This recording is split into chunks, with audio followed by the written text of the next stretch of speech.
Pursuing what you love, going forward despite all the obstacles is the approach chosen by Polina Hanym. This talented performer from Astana brought charming melodies and unfamiliar rhythms to Kazakh stage. Now, Astana audience can enjoy Bossa Nova, a mixture of jazz and folklore melodies. Thanks to Polina Hanym's determination, it was easy for the music to overcome 13,000 kilometers between Kazakhstan and Brazil.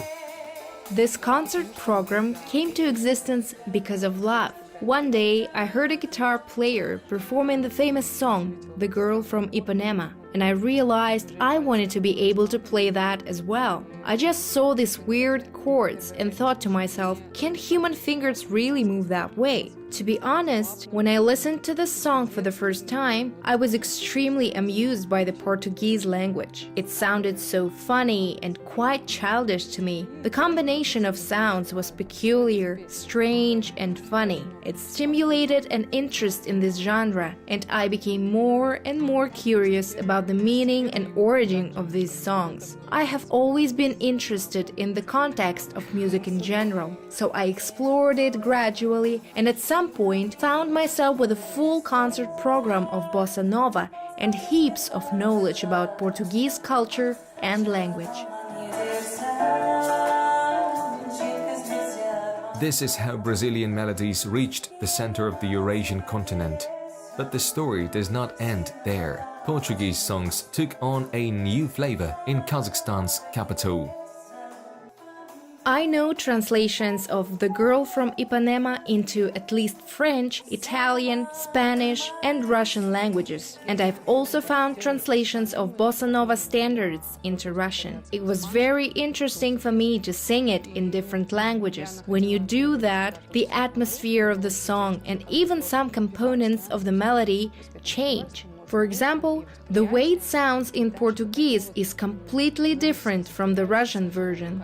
You perceive the song differently. At some point, I wondered if anyone had ever done translations of Bossa Nova standards into Kazakh. Since I couldn't find anything like that, I just suggested to my friend Nargiz Makraeva to work on this together. She agreed and did the translation into Kazakh. To be honest, when I approached her with such a request, I doubted this would work at all. It is not an easy thing to do. You have to convey the meaning of the song and preserve the artistic concept, while also making sure that the translation fits into the same rhythmical patterns. So as you can see, it's not an easy task. But Nargiz says that it was very interesting to work on this project because she is fond of music. Moreover, she writes poetry. This task served as a challenge for her that she accepted with excitement and curiosity. And for me, it somehow fits into my linguistic goals concerning Kazakh language. In general, I can say that I create conditions for myself to learn Kazakh language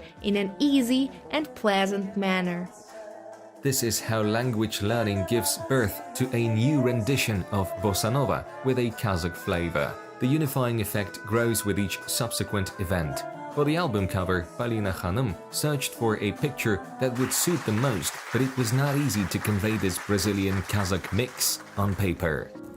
В этом альбоме, что обложку нарисовал художник из Бразилии. I am particularly happy about the fact that the album cover was created by a Brazilian artist. Originally, it was based on a photograph taken by our local photographer from Astana, Olga Taradanova, and then Rogerio Pedro drew a picture taking this photograph as a basis. I didn't give him any instructions in terms of how I see the cover. It was totally his vision and decision, and I think it turned out to be great.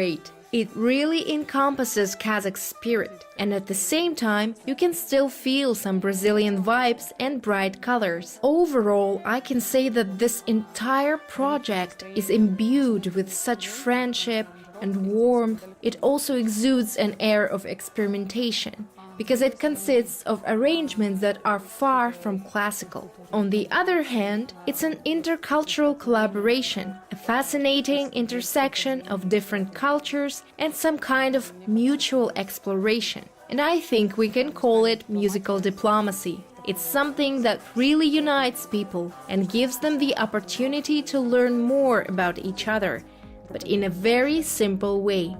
Just by listening to it, someone may develop an interest in the language, the music genre, or the culture.